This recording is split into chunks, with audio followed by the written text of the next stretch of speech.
on a vacation. I welcome all of you to this church, to this community, and I hope Father Arce will be here this coming Sunday, as he promised to be here.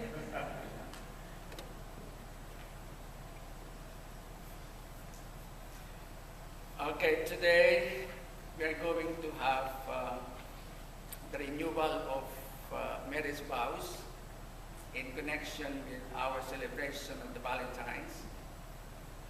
So, as agreed by this congregation, we will have our renewal of vows and the blessing of couples before the offertory. Okay, before the offertory. Okay, so let's have now our gospel. Okay, the gospel of today is a continuation of the gospel we had last Sunday, which gives us the new set of standards of Christian behavior. And the gospel, and today's gospel ends with this sentence here: "Be perfect, therefore, as your heavenly Father is perfect." This is a very difficult imperative, right? Very difficult commandment, because it is very difficult to love your enemies. Some people say, "I can forget you, but I cannot forget." I have a problem of understanding what does the gospel mean when it says be perfect, or what does the gospel mean about perfection.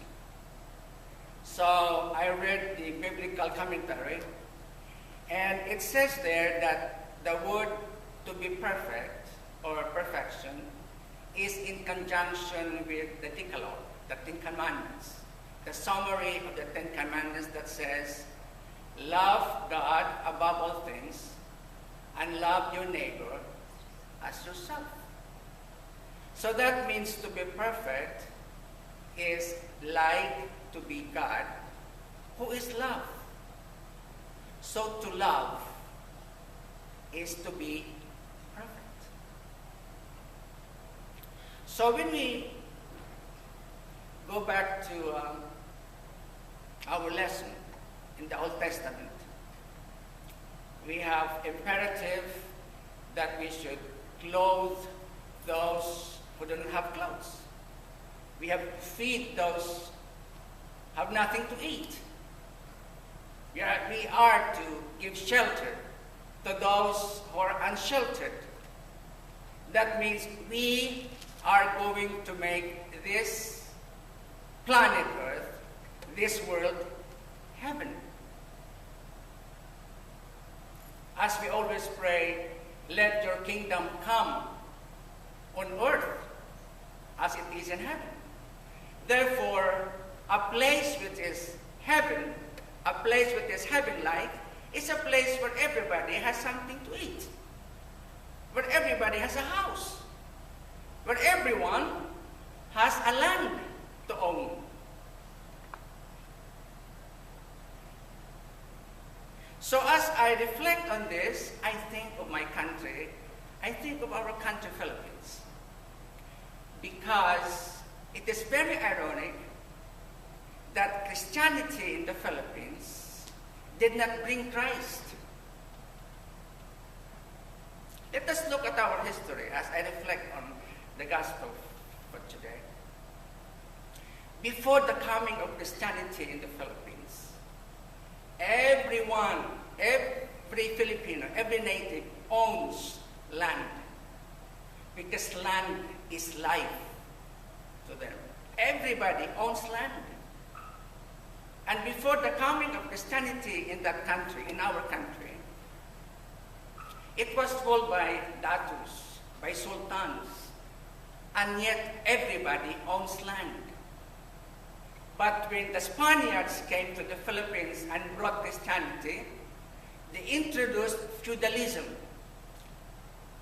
The friars confiscated the lands.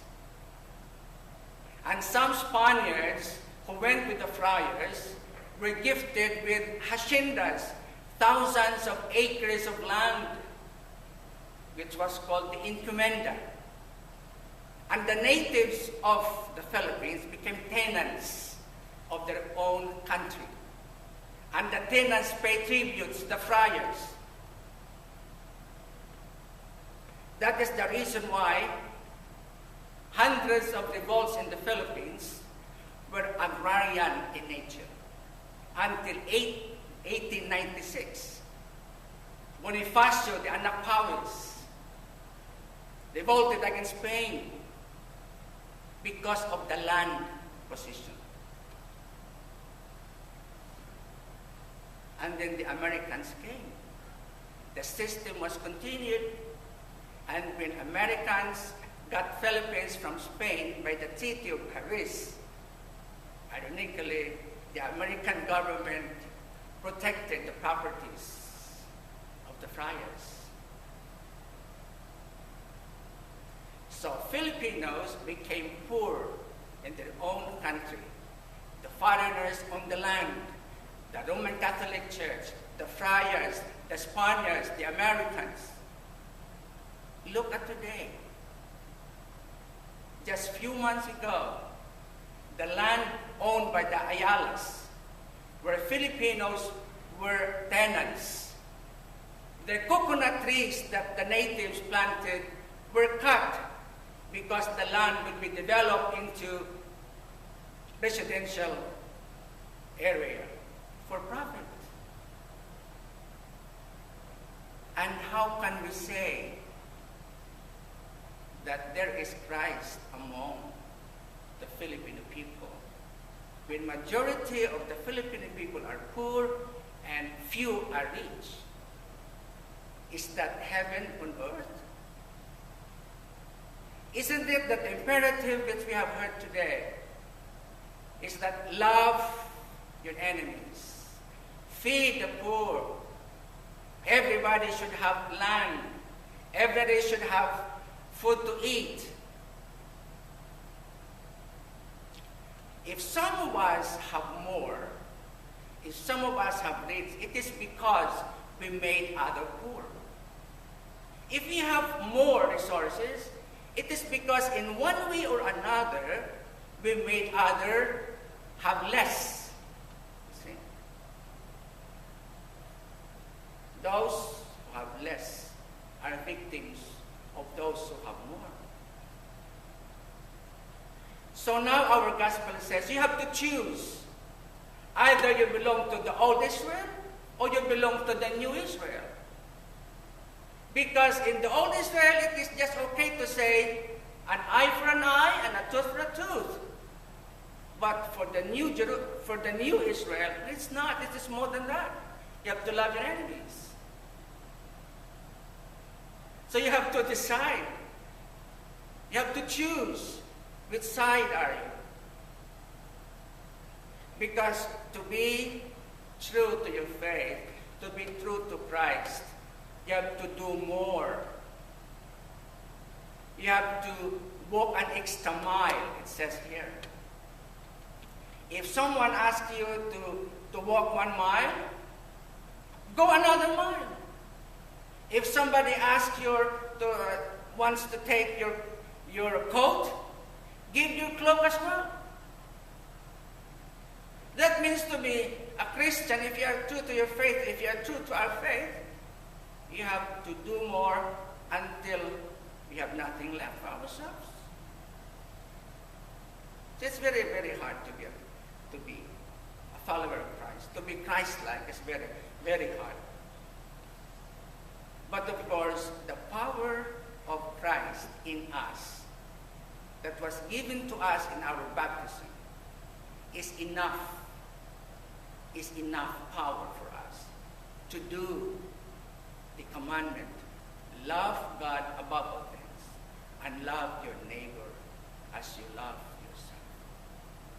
So you make your choice today. Are you for Christ